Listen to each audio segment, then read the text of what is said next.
Assalamualaikum warahmatullahi wabarakatuh. Kali ini kami akan membagikan ceramah Gus Baha yang berjudul Simak sampai selesai. Semoga video ceramah Gus Baha ini bermanfaat dan bisa menjadi asbab hidayah untuk orang lain dan dapat menjadikan kita semakin dekat kepada Allah Subhanahu wa Ta'ala. Amin. Judul hanya sekedar diambil dari petikan penjelasan yang tidak bisa mewakili keseluruhan video. Maka sebaiknya tontonlah video ini hingga usai dan mari pahami dengan seksama agar tidak terjadi kesalahpahaman. Semoga Allah berkenan menerima niat dan amal baik kita semua. Amin ya robbal alamin. Assalamualaikum warahmatullahi wabarakatuh. Iki ngaji santai-santai apa? Muhasabah. Muhasabah itu kalau Kiai Jawa maknani itu ngoreksi diri sendiri. Jadi menghitung diri sendiri. Ini pas bidang yang saya tekuni tadi karena Habib Ahmad yang minta kemarin sama ibu siapa dari Indonesian Power itu. Ibu Lia, saya turutin sekaligus saya sambil belajar terus tentang muhasabah. Dalam konteks Indonesia, muhasabah itu sudah jadi perilaku ya. Karena dulu orang tua saya, guru-guru saya kalau ngandani itu, bayangkan kalau kamu jadi dia. Jadi misalnya kita mentang-mentang atasan, otoriter sama bawahan. Bayangkan kalau kamu jadi yang bawahan itu kayak apa? Laukun tamakanah, kalau orang Arab bilang, bayangkan kalau kamu di posisi dia. Makanya guyonannya orang-orang Indonesia itu kan orang ngaramkan judi gitu, bareng dikasih tahu. Tapi yang menang anak jenengan, alhamdulillah. Ternyata ngaramkan itu karena ada anaknya. Kalau anaknya yang menang ya seneng. Meskipun itu guyonan, tapi saya punya padanan itu dalam kitab hikam. Nabi Ibrahim itu Khalilur Rahman, tentu bencinya minta ampun sama yang namanya maksiat. Suatu saat beliau diterbangkan di alam malakut. Itu kalau di hikam saya halaman 15 juga. Saya masih ingat betul. Mungkin kalau Anda beda halaman karena beda cetakan. Setelah diterbangkan di alam malakut, diperlihatkan sama Allah, ada orang pezina, ada orang syaribul khomri, ada orang mabuk, ada orang macam-macam. Allah tanya sama Nabi Ibrahim, bagaimana pendapat kamu Ibrahim tentang mereka yang maksiat? Kata Nabi Ibrahim, ya Allah, habisi saja mereka. Mereka hidup di bumi engkau, makan rezeki engkau, kemudian mereka tidak taat sama engkau. Singkat cerita, di fase itu, saya ulang lagi, di fase itu Allah nurutin sampai sekian peristiwa, mungkin 3 atau 4. Sudah setelah sekian tahun Nabi Ibrahim lupa peristiwa itu, kemudian beliau diminta menyembelih anaknya. Ini versi kitab hikam. Memang versinya banyak tentang kenapa Nabi Ibrahim disuruh menyembelih anaknya. Ketika mau menyembelih anaknya, Nabi Ibrahim ragu. Huwa samratu fuadi, anak saya ini buah hati saya, kenapa engkau suruh menyembelih? Terus kata Allah, apa kamu tidak ingat ketika kamu saya angkat di alam malakut, kemudian kamu usul bunuh-bunuh, saya tidak mempertimbangkan usul Anda, tapi kenapa sekarang saya merintahkan kamu mikir gitu? Terus, ya karena ini anak saya ya Allah. Terus kata Allah, rumang samu wong sumbukan mata ini gak gawean kau sing gawe kowe enak wae usul mata ini. Sebenarnya saya yang bikin, kemudian Anda enak aja usul membunuh. Semenjak itu Nabi Ibrahim itu di eranya itu asfaqun nas, orang paling sayang sama manusia. Karena kadang kita keras itu ya kebetulan itu udah anak kita, ada keluarga kita. Cara orang Jawa itu kan gitu ya, kalau ada perempuan terus macak yang macam-macam pakai sepeda motor cowok, terus wah itu luput suwuk, semoga-moga gini. Tapi setelah dikasih tahu, niku ponakane jenengan, semoga-moga selamat. Jadi jangan-jangan kemarin ahli ma'asi itu kebetulan itu tidak keluarga kita. Kalau keluarga kita yang pernah salah pada kita, semangat kita mintakan maaf. Jangan-jangan kita didikte hukum sosial gitu. Jadi orang yang salah kebetulan itu orang yang menservis kita, atau keluarga kita, atau orang dekat kita. Jangan-jangan semangat kita mintakan ampun. Tapi kalau sama orang lain kebetulan musuh kita semangatnya minta itu kena adab. Nah ini yang nggak boleh dalam Islam. Islam mengajarkan niru Rasulullah SAW, Nabi itu rahmatal lil alamin. Bahkan kemarin saya ngaji virtual sama beberapa habaib, ada Habib Ali Al-Jufri dari Mesir, ya. Ada Habib Alwi dari Kuitang, ada Habib Nabil Al-Musawa. Dari sekian habaib itu saya masih ingat diantaranya yang didawuhkan rahmatan lil alamin itu ketika Nabi adahu kaumuh, disakiti oleh kaumnya, dan itu mereka masih kafir semua. Itu mereka dapat doanya Nabi, Allahumma hdi qaumi fa innahum la ya'lamun. Kayak apa baiknya Nabi, orang yang menyakiti, yang melukai, tapi Nabi masih berdoa, Allahumma hdi qaumi fa innahum la ya'lamun. Sayyidina Umar dapat doanya Nabi itu yakhina kana kafiran, ketika masih kafir didoakan, Allahumma aizzal Islam bi Umar. Itu ketika masih kafir. Itu pelajaran bagi kita bahwa yang sedang tidak cocok pun itu berdapat doa kita. Ya doa supaya kondisi kita baik, hari tambah baik. Karena agama ini, saya berkali-kali bilang, limangka nayarjuwa hawal yawmal akhir. Agama ini diperuntukkan bagi yang selalu punya harapan pada Allah Subhanahu wa ta'ala. Saya cerita muhasabah ini tentang hubungan kita dengan Allah. Di Indonesia itu banyak orang fasik, banyak orang nakal. Ya di mana-mana orang nakal itu ya mayoritas, wa aksaruhum fasikun. Tapi berkahnya harapan. Mungkin saya kira nakal sok benda, mungkin saya kira sholat sok ben sholat, mungkin sekarang belum sakhok, belum dermawan, suatu saat dermawan.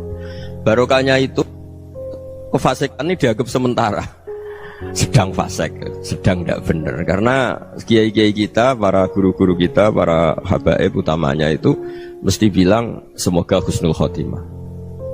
Nah barokahnya doa itu, semoga husnul khotimah itu menjadikan satu pola sosial. Yang sedang fasik ini masih diharapkan jadi lebih baik, jadi lebih. Sehingga kita tidak ngambil sikap ekstrim, yang ingin menghabisi atau ingin mengadili, tidak. Karena selalu kita punya harapan, Dan agama ini limangka nerjuwo hawal yawmal akhir. Bayangkan itu kalau yang nakal itu anak kamu, pasti kamu nggak ingin kan langsung dapat azab, dapat apa. Padahal kita semua jadi tokoh ini abul kulli, bapak dari semuanya. Sehingga ketika Rasulullah SAW jalan-jalan kemudian melihat perempuan sedang menyalakan api. Kalau apinya mati ditiup, anaknya dijauhkan. Nanti kalau sudah jauh dari api, anaknya digendong lagi. Terus kata Rasulullah, matur ke semua sahabat, Aro'aitum anna hadih tarihatan waladaha alan nar. Apa kamu berpendapat bahwa perempuan ini akan melemparkan anaknya ke neraka? Tidak ya Rasulullah. Tidak akan seorang ibu melemparkan anaknya ke api. Terus kata Rasulullah, Allahu arhamu min hadih biwaladiha. Allah lebih rahman, lebih rahim dibanding orang tua ini kepada anaknya. Ini yang harus kita kenalkan terus, kita kampanyakan terus, supaya orang hubungannya dengan Allah itu nyaman, asik. Sehingga dengan demikian selalu ada harapan bahwa yang sedang nakal ini suatu saat tobat. Kita tidak boleh menghukumi pasti begini, pasti gini, itu tidak wilayah kita. Itu juga yang dicontohkan Rasulullah SAW. Secara lahir Nabi itu nggak berkenan sama Wahsy, karena Wahsy itu salahnya salah fatal, karena membunuh ahabban nasi ila Rasulillah, yaitu membunuh Sayyid Hamzah. Jadi ketika Wahsy tobat, Nabi itu nerima tobatnya. Dan ketika beliau dengan basariyahnya nggak siap ketemu Wahsy karena harus ingat Sayyid Hamzah, basariyahnya diturutin. Oke, kamu iman, saya turutin, tapi jangan sering ketemu saya. Karena kalau ketemu kamu, saya masih ingat sama paman saya, Sayyid Hamzah. Kita bisa ngelola seperti itu. Kita tidak cocok sama orang, bagaimanapun mereka umat Rasulullah SAW, kita tetap mencintai mereka. Misalnya kalau beda agama, mereka sama-sama orang Indonesia, kita mencintai mereka atas nama warga Indonesia.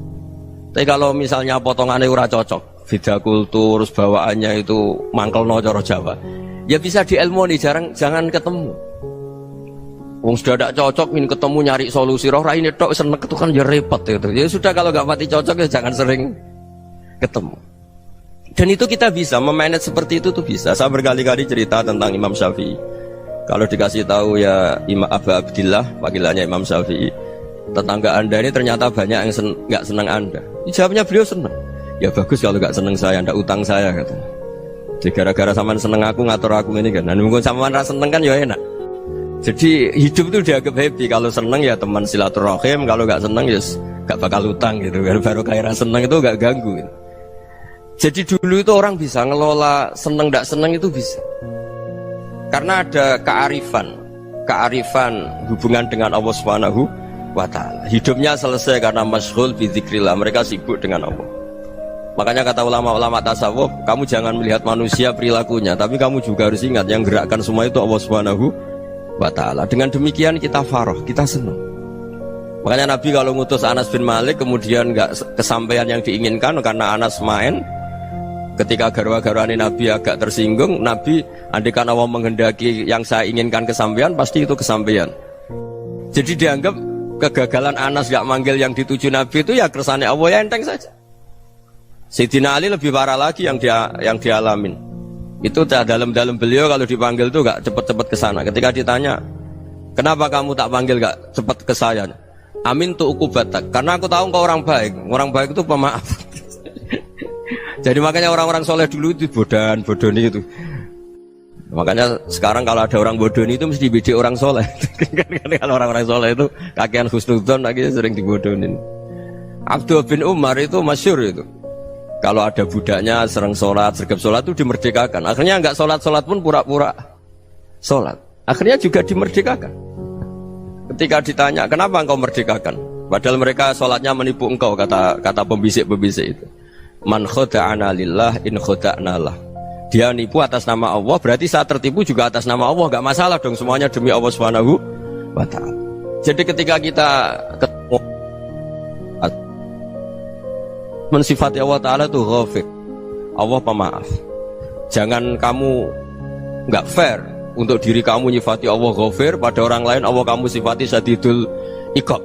Jadi Allah kamu atur, kayak MC tadi ngatur saya. Jadi Allah itu apa? Kalau pada saya ghafir, kalau pada musuh saya syadidul iqab. Itu tidak fair. Kalau Anda punya harapan kepada Allah karena Allah Rahman Rahim, Allah ghafir, sebenarnya Allah pada musuh kita ya bisa saja Allah ghafir, bisa saja Allah Rahman Rahim. Sehingga kita melihat orang lain yang kita tidak cocok itu ya enteng saja. Itu min ummati Rasulillah sing tanaluhu syafa'atu, tanaluhu sa'atu rahmati, tanaluhu fair. Jangan dengan kita kayak mesti dapat rahmat, jangan orang lain kayak Allah pasti syadidul iqab, itu tidak boleh. Sehingga ketika ada orang Badui, singkat cerita orang Badui ini kencing di masjid, semua sahabat membentak dia. Yang nggak bentak hanya Nabi dok. Saking mangkalnya orang ini karena semua sahabat bentak kecuali Nabi. Setelah dibenarin Nabi, terus Nabi nyuruh sobu ali dhanuban min ma'in. Setelah disucikan masjid itu, dia berdoa keras sekali. Allahumma arhamni wa Muhammadan wa la tarham ma'ana ahadan.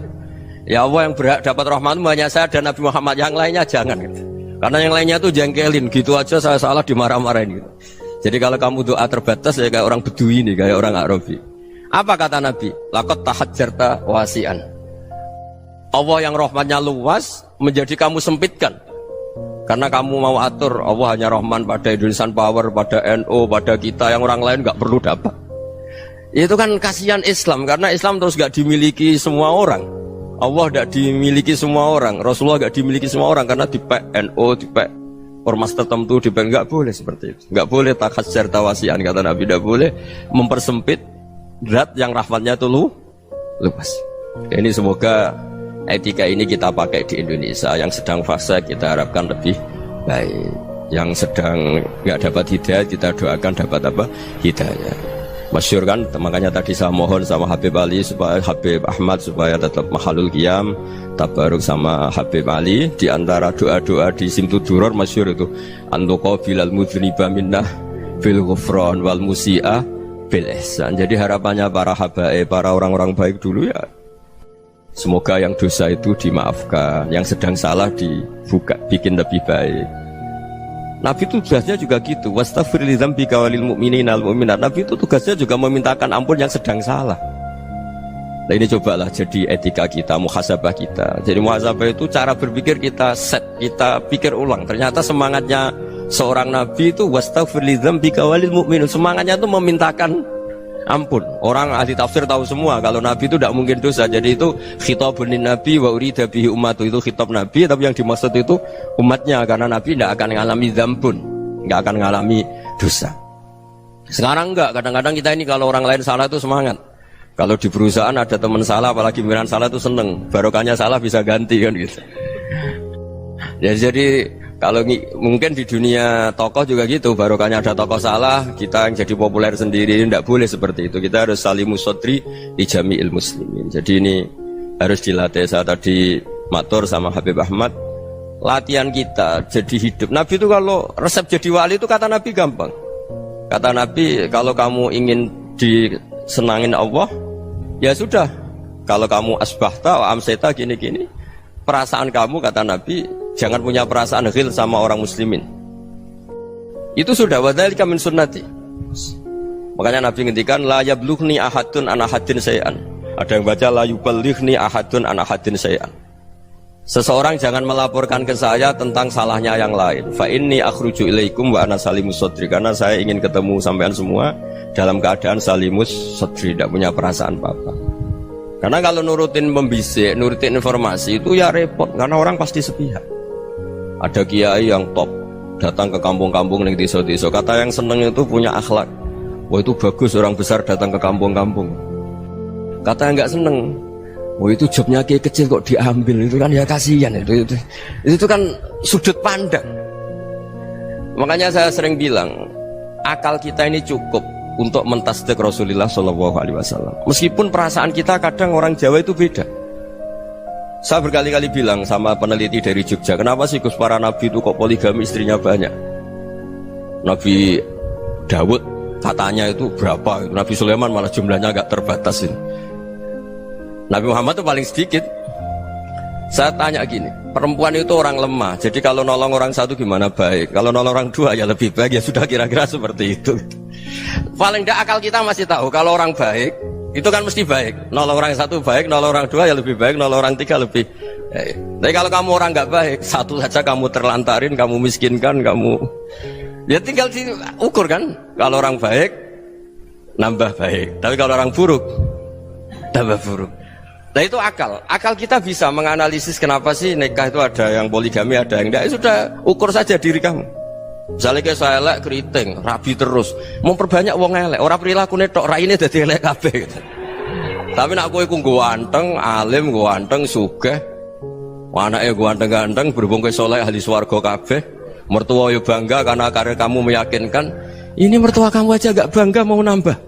Ipar gak bangga, mertua gak bangga, desa kamu yang kamu wayai juga gak beda dengan Nabi ketika nikah Juwairiyah itu gak ada pernikahan sebarokah Nabi dengan Juwairiyah itu Azharu Rasulillah. Di situ habis perang banyak tawanan, gara-gara jadi besanya Nabi langsung dibebaskan semua karena Azharu Rasulillah. Sekarang besanya Kanjeng Nabi. Dulu Abu Sufyan mangkalnya bukan main sama Nabi, gara-gara putrinya dinikah terus langsung jadi. Kalau kamu kan enggak, nikah satu, nikah lagi, satu kampung musuhi kamu karena istri pertama ya cemburu, yang kedua agak bangga. Wah itu selesai itu di dunia wal akhirah. Maksud saya nganalisis Islam itu harus pakai akal. Dan akal yang dipakai, ini saya bawa ke kitab Ihya, adalah pikiran-pikiran para ulama. Makanya ketika Imam Ghazali ketika ditanya fakaifa bi muslimin fasikin asawwaha fi jami'i amri, kalau kalian ketemu orang fasik, orang Islam tapi fasik, perilakunya nggak ada yang benar. Kata Imam Ghazali jawabnya lucu, aneh. Ma min muslimin illa wa islamuhu ta'ah. Tidak ada orang Islam kecuali dia mau Islam, membenarkan Allah dan Rasul itu sudah taatnya dia. Kok kamu tidak bisa melihat taatnya dia? Dia pikirannya kan ini pemabuk, ini tukang apa. Tapi kata Imam Ghazali, sebenarnya kamu masih bisa berpikir positif. Ma min muslimin illa wa islamuhu ta'ah. Tidak ada seseorang Islam ketika dia milih Islam itu pasti ada taatnya, yaitu tasdik pada Allah dan tasdik kepada Rasulullah SAW. Jadi dengan pola seperti itu, maka di antara guru-guru kita yang modern ya di era Mbah Maimun, di sini ada Habib Ahmad, Habib Salim, syair yang sering dibaca beliau adalah ada orang munajat sama Allah. Ini cerita munajat. Itu orang itu ngendikan gini, ana muznibun, ana mukhtiun, ana asi, huwa rahimun, huwa ghafirun, huwa afi. Ya Allah, saya mukhti, saya orang yang salah. Ana muznib, saya orang yang dosa. Ana asin, saya sering maksiat. Tapi engkau ya Allah, engkau ghafir, pemaaf. Engkau rahim, maha pengasih. Engkau afin, yang mudah memaafkan. Kata orang ini ya agak kurang ajar, tapi saking senengnya sama Allah. Qobal tuhunna salasatan bisalasat. Ya gini saja ya Allah, sifat engkau diadu dengan sifat saya. Engkau Tuhan, Gusti, enggak boleh kalah katanya. Terus wasatahliban ausofu ausofi, dan kau pasti pemenangnya gitu. Jadi ada orang rayu Allah dengan cara seperti itu ya ada ya. Saya ini manusia, salah saya banyak. Engkau ampunannya banyak. Engkau Tuhan loh Gusti, nggak boleh ampunan Anda, ampunan engkau kalah dengan salah saya. Nggak boleh Tuhan kok kalah. Jadi untuk supaya orang punya harapan gitu. Banyak juga wali-wali yang jadab ketika datang ke makam Rasulullah SAW. Itu kalau dongo ya agak kacau sebetulnya, cara syariat agak kacau. Ya Allah, engkau punya dua pilihan. Jika engkau menjadikan saya soleh, surah habibuk, yang senang kekasihmu, yaitu Rasulullah SAW. Tapi jika engkau menjadikan saya fasik, surah adubuk, yang senang itu setan. Monggo jenengan mau menyenangkan kekasih jenengan, mau menyenangkan musuh jenengan, monggo. Jenengan bebas kok memilih. Mestinya Allah ya senang menyenangkan kekasihnya. Jadi ya, intinya Allah dipaksa untuk menjadikan dia orang soleh gitu. Jadi kayak kemarin itu Pak Gus siapa yang kesini itu kuliah kesini itu sama Habib Ahmad. Saya pertama nggak mau, lama-lama Habib Ahmad ini gimana Gus, orang taunya saya dekat jenengan, kalau nggak kasil saya malu. Waduh ini kayak doanya wali yang tadi. Nggak punya pilihan, nggak ada pilihan ini. Jadi saya mohon muhasabah itu dimulai cara berpikir. Makanya di sini sebetulnya tag ini supaya dapat barokahnya Ihya. Ini kitab yang disenangi para habaib, para ulama. Sebetulnya tag di muhasabah itu redaksinya gini ya, yang lengkap. Hasibu anfusakum qabla an tuhasabu wa zinuha qabla an tuzanu wa tahayya'u lil ardil akbar. Jadi ada kata wazinu, jadi ukur. Perilaku Anda ini diukur, ditakar. Misalnya kita sebagai suami kan ya punya hal-hal yang kita tidak ideal. Corong Jawa mesti pesek, cara rezeki ya pas-pasan. Dan kita juga kalau, makanya agak boleh tanya istri begini, apa saat cinta pertama Anda? Pasti Anda kecewa. Orang jadi istri hanya korban terakhir itu. Sudah. Karena orang kalau ngelamar kemana-mana gak jadi, yang jadi istri itu pasti korban terakhir gitu. Jarang istri pilihan pertama, jarang. Ayo semua yang nikah, rata-rata itu pilihan Anda pertama Pak, dari sekian ditolak di mana-mana terus. Ya perempuan terakhir. Kamu juga korban terakhir gitu. Itu wali-wali dulu kalau ngandani kita itu sederhana. Antal, ini masyhur diceritakan Habib Zain bin Semit dalam kitab Al-Manhajus Sawi. Anta lam tajid min nafsika kullama turid, fa kaifa turidu min ghairika kullama turid. Kamu yang ingin ideal saja, kamu tidak menemukan pada diri kamu untuk menjadi ideal. Kamu kan ingin ganteng, ingin punya uang banyak, ingin perilaku Anda sempurna. Anda saja yang punya keinginan tidak bisa mewujudkan keinginan Anda sendiri. Fa kaifa turidu min ghairika ma turid. Jadi anta lam tajid min nafsika kullama turid, fa kaifa turidu min ghairika kullama turid. Kamu yang punya keinginan saja. Misalnya saya ingin punya uang banyak, perilaku saya selalu benar, gak pernah salah. Loh, saya yang ingin saja dengan diri saya gak bisa untuk benar terus. Kok kamu berharap orang lain selalu benar? Jadi anta lam tajid ya sama. Kalau kamu menuntut istri kamu itu ramah, neriman, apa kamu neriman sama wajah istri Anda gitu? Engkau ya pola neng dinti jajaki sana jajaki sini, kamu sendiri tidak tahu apa. Jadi itu nasihat yang luar biasa. Anta lam tajid min nafsika kullama turid, fa kaifa turidu min ghairika kullama turid. Kamu mau menghormati semua orang, tidak mau kan? Kemudian Anda berharap semua orang menghormati kamu. Kamu tidak ingin kan orang lain semua menghujat kamu, sementara kamu enak aja menghujat orang lain. Makanya Rasulullah SAW luar biasa ketika bikin kaidah sosial. Apa la yu'minu ahadukum hatta yuhibba li akhihi ma yuhibbu li nafsi. Jadi kalau ukuran iman itu sederhana. Kalau sesuatu itu baik, nyaman bagi Anda ya bayangkan itu pada teman Anda. Misalnya Anda bangun tidur sudah acak-acakan, gak punya uang, utang jatuh tempo, kan gak ingin ketemu orang. Ya kamu jangan bertamu ke jenis ini, karena dengan kamu yang alami juga gak siap ketemu orang. Makanya ada Habib Alim itu dilapuri sama seseorang.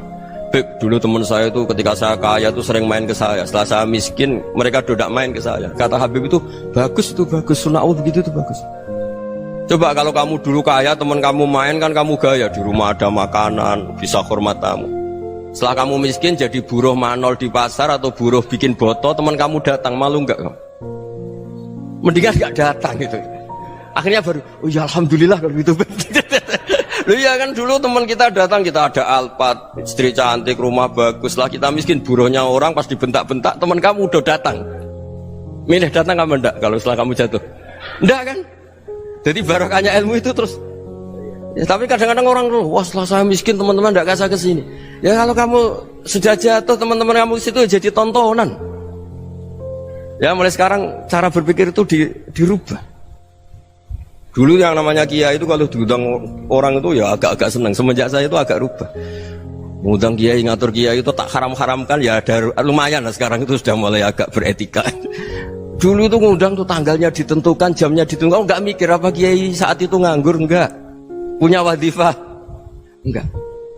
Dia milih tanggal yang dia nganggur, enggak mikir masa itu kiainya nganggur apa, enggak. Ya saya hanya cerita aja, kamu tersinggung ya monggo, boten ya monggo itu kan. Jadi saya mohon lah supaya tadi saya juga matur ke Habib Ahmad. Jadi untuk orang merasa ikut sunnah Rasul itu gampang sekali kata Sayyid Muhammad. Dulu Nabi berpakaian ala daerahnya. Kalau mikot ya pakai mikotu baladi. Karena Nabi orang Medina dan beliau berdomisili di Medina ya misalnya mikotnya dari Bir Ali misalnya. Tapi kalau anda orang kawasan Tanim mau umrah ya dari Tanim. Misalnya kawasan Jirona ya dari Jirona. Artinya apa? Kamu ngambil mikot karena Nabi mikot misalnya dari Bir Ali. Bukan berarti kamu harus seperti Nabi di Bir Ali, kamu orang Mekah, misalnya kamu orang Tanim, orang dia harus dari mikotu apa? Baladi. Sama, makanya di fikih-fikih itu kalau tahnik anak, Nabi orang Arab, halawiyatnya kurma ya kurma. Kalau orang Jawa sedegan, semua podo-podo. Ya, podo-podo manis. Jadi ini tabaruk sama Sayyid Muhammad, ini ada murid beliau, Habib Ahmad, saya baca. Supaya orang itu merasa ikut Nabi itu gampang sekali. Ini saya baca ya di halaman tadi disaksikan Habib Ahmad 433 di kitab apa begini Manhajus Salaf fi Fahmin Nusus. Itu kata Sayyid Muhammad, wa kanat sunnatu Rasulillah annahu yat'amu ma yajiduhu fi ardi wa yalbasu ma yajidu wa yarkabu ma yajidu mimma abahu wa ta'ala. Faman istamala ma yajiduhu fi ardi fa huwa al-muttabi' lis sunnah. Kama annahu hajjal baita min madinati, faman hajjal baita min madinati nafsihi fa huwa al-muttabi' li sunnah wa illam takun hadhil madinatu tilka. Jadi intinya misalnya Nabi dulu itu ngasih sedekah kepada fakir miskin ya pakai dinar, dirham. Ya kalau orang misalnya sedekah pakai rupiah ya sudah ikut sunnah Nabi. Jangan lu Nabi pakai dinar loh, kamu kok pakai rupiah. Dulu dinarnya Nabi udah ada tulisannya Bank Indonesia, kamu ada tulisannya Bank. Ya tidak ada seperti itu. Ya jadi misalnya Nabi sedekah pakai tamar atau pakai al-aqid, ya kita pakai beras, pakai apa, supaya orang tuh bahwa Rasulullah itu milik kafatal linnas, milik semuanya, sehingga merasa ikut sunnah Nabi itu ya semuanya. Makanya dulu Mbah Mun kalau motivasi saya supaya bombong, kalau orang Jawa bilang bombong, wong Jawa mesti ono wong alim. Beliau menyontohkan Mas itu Mbah Fadol, Senori, Mbah Ihsan Jambes, itu bisa ngarang-ngarang kitab luar biasa, padahal beliau bukan orang Arab. Imam Sibawai itu orang Persia, Imam Ghazali orang Tus itu juga ikut Persia. Kata Imam Mun, wong sing ora Arab lah mesti untuk jatah alim kata beliau, karena Nabi itu diutus kafatal linnas. Nanti kalau orang yang alim itu Arab tok, berarti tidak ada perwakilan dari Afrika, dari Asia Tenggara, dari mana-mana. Makanya karena Nabi statusnya itu kafatal linnas. Jadi kita harus bangga sebagai Muslim, sebagai orang Indonesia, karena misalnya Wali Kutub dulu terkenalnya hanya ada di Yaman, di mana. Ternyata pernah ada juga di Indonesia, dan seperti Habib Abu Bakar Segaf Gresik. Jadi ya akhirnya kan tetap orang Indonesia, meskipun beliau zuriyah Rasul kan ya sudah orang apa? Orang Indonesia. Zuriyahnya Habib Ali Simtuduror sekarang di Solo. Jadi Indonesia juga dapat Alawin banyak, dari Sadatin Alawin juga banyak. Jadi saya mohon barokahnya ngaji seperti ini. Melihat orang lain tuh gampang, bayangkan tuh kalau anak kamu. Makanya Nabi, nanti kalau nggak percaya lihat di Hikam nomor 15 di kitab saya itu. Di situ dijelaskan oleh Hikam, jangan-jangan semangat Anda pada orang yang maksiat, pada orang yang keliru supaya dihukum itu karena kebetulan itu udah anak Anda, itu udah keluarga Anda. Coba kalau itu keluarga Anda. Makanya kalau saya guyonan di Jogja itu, ada pembantu mecahkan piring terus dimarahi majikannya, saya mesti guyon gitu, pasti itu pembantunya tidak cantik. Kok bisa Gus? Andekan cantik dan kamu senang mecahno piring satu, piring 1000 ora iso ngamuk. Ternyata ngamuknya tuh karena mecahkan piring apa karena plus tidak cantik? Coba jawab para lelaki nih. Kamu marah sama orang maksiat tuh karena maksiat, karena plus itu udah anak Anda. Bayangkan kalau itu anak Anda. Itu hebatnya Rasulullah SAW. Karena kita yang salah pun kadung umatnya, Nabi tetap ngasih fasilitas syafaati li ahlil kabair min ummati. Kayak apa baiknya Nabi? Nggak ikut maksiat tapi ikut fasilitasi ngasih syafaat. Loh kalau li ahlil ibadah kan wajar. Nabi ketika ini syafaati li ahlil kabair min ummati. Ya karena tadi logika yang dibangun Rasulullah itu logika yang luar biasa. Kita semangat orang lain kena hukuman itu karena kita tidak punya ra'fah, tidak punya rahmah. Coba kalau Rasulullah yang bil mu'minina ra'ufur rahim, semangatnya itu mendoakan supaya tobat, mendoakan diampuni. Dan itu juga yang diperintahkan oleh Allah Subhanahu wa taala, wastaghfir li dzambika walil mu'minina wal mu'minat. Ya semoga barokahnya ngaji ini, barokahnya Habib Ahmad, barokahnya Maulid Simtud Duror, barokahnya semua kitab madaih tiba berjanji semuanya, barokahnya Ikhya, barokahnya Said Muhammad, barokahnya guru kita semua Mbah Maimun, bapak saya. Kita ini ngikuti manhaj, ya, ngikuti apa? Manhaj. Saya sering didhawuhi Mbah Mun, kenapa ihdinas siratal mustaqim bukan siratoka? Bukan jalan engkau ya Allah, karena Allah itu nggak bisa kamu tiru. Allah itu tidak tidur, tidak makan, tidak kesel, tidak capek. Yang bisa ditiru itu siratal ladzina an'amta alaihim. Yang bisa ditiru manusia ya niru manusia. Karena Allah itu tidak bisa ditiru, makanya ihdinas siratal mustaqim siratal ladzina. Dan niru siapa? Niru guru-guru kita. Termasuk niru cara pandang. Jadi misalnya ada orang awam di rumah itu hanya delok reng, delok tikus liwat, itu kan kayak nganggur. Kok ora tahajud malah mendelok reng. Melihatnya jangan gitu. Huwa tarokal ma'asiyah. Dia di rumahnya ndak dugem, ndak kemana-mana. Dia berarti malam itu tarkul ma'asi. Tidak nyopet, tidak garong, tidak ke tempat maksiat. Susahnya apa sih husnudzon? Jadi jangan lihat huwa tarkut tahajud, huwa tarokat tahajud, wa taroka qiyamal lail. Oke ya, namanya orang begitu ya tidak tahajud, tidak qiyamul lail. Tapi susahnya apa sih kamu bilang huwa tarokal ma'asiyah? Dia juga meninggalkan maksiat, dan tarkul maksiat itu tuh ibadah. Supaya orang tuh gampang lah husnudzon sama orang muslim. Ini orang mukmin, orang yang luar biasa. Di mata Allah itu orang yang luar biasa. Kayak tadi Imam Ghazali, kalau saya ketemu orang muslim kemudian dia tidak pernah baik, gimana? Kata Imam Ghazali, ma min muslimin illa wa islamuhu ta'ah. Tidak ada orang Islam ketika dia mentasdihkan Allah dan Rasulullah, berarti dia juga punya taat. Ya ini latihan saja, sing iso nglakoni Habib Ahmad kula namung cerita mawon. Kula cerita secara akademik, saya punya kitab, saya baca, dan alhamdulillah kita paham barokahnya para guru, dan supaya terbiasalah. Sebaik-baiknya ibadah husnudzon billah wa husnudzon bil mu'min. Soal tidak cocok ya diilmoni tadi ya, namanya nggak cocok ya jangan sering ketemu. Seperti Rasulullah SAW, beliau karena sangat mencintai Said Hamzah, ketemu orang yang pernah begitu sama Said Hamzah ya beliau secara basyariah tidak siap. Tapi beliau secara cara bahasa sekarang, secara profesional, kalau beliau seorang nabi dan harus menerima tobatnya siapapun ya diterima. Saya meskipun dengan A, B gak cocok karena dia begini-begini sama saya, tapi saya ingat dia sholat, dia baca sholawat, dia mencintai Rasulullah, ya kita hormat. Ya soal gak cocok ya di manage tadi ya, zurhiban tasdid huban. Kalau gak pati cocok ya jangan sering ketemu, bawaannya enak nanti. Ya semuanya itu diilmoni lah.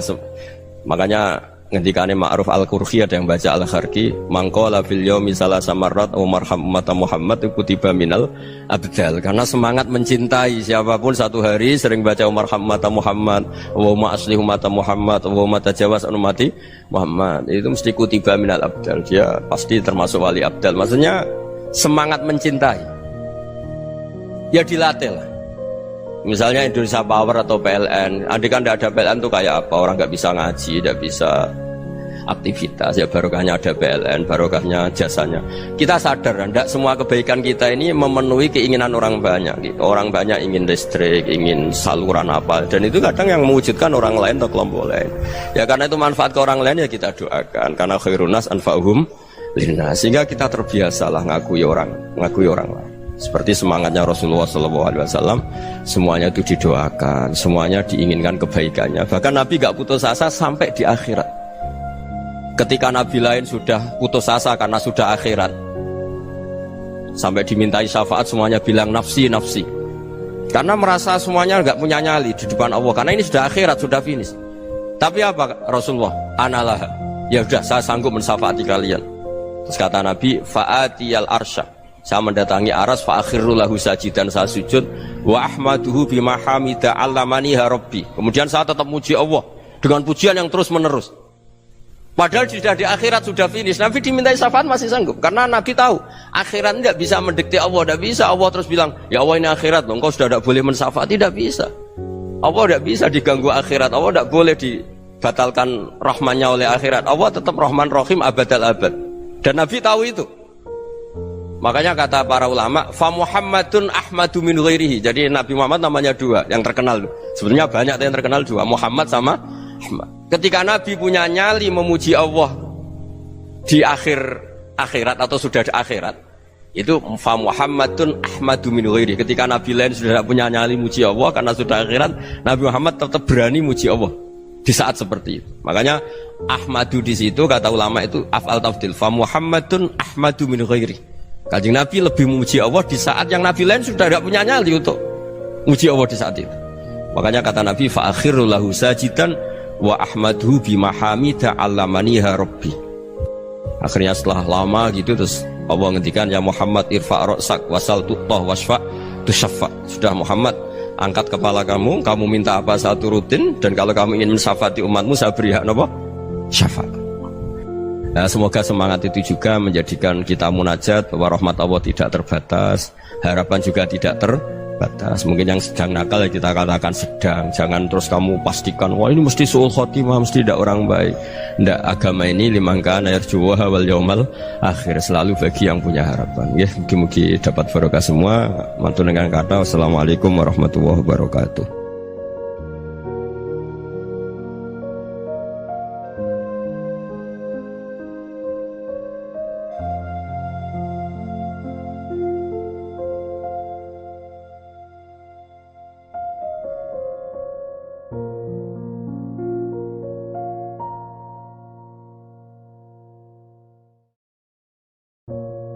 Terima kasih telah menyimak sampai selesai. Semoga apapun yang telah kita dengar akan memberikan manfaat untuk diri kita semua.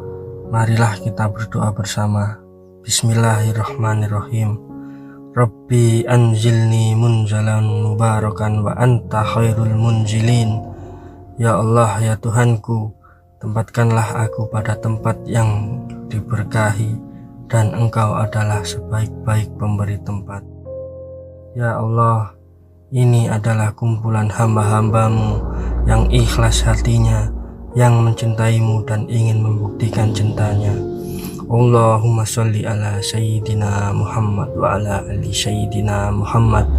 Ya Rasulullah, cintailah umatmu ini, berikanlah syafaatmu kepada kami, antarkan kami menuju surga, surga yang di akhirat maupun surga yang di dunia ini, supaya tentram keluarganya dan diberikan kecukupan dalam kehidupan di dunia ini.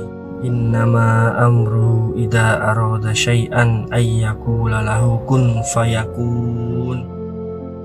Subhanalladzi biyadihi malakutu kulli syai'in wa ilaihi turja'un. Rabbana atina fid dunya hasanah wa fil akhirati hasanah wa qina adzabannar. Subhana rabbika rabbil izzati amma yasifun wa salamun alal mursalin walhamdulillahi rabbil alamin. Semoga cinta ini selalu terjaga dan iman yang terus terawat, husnuzon terus menerus pada apapun saja yang Allah kasih kepada kita. Amin, amin ya rabbal alamin.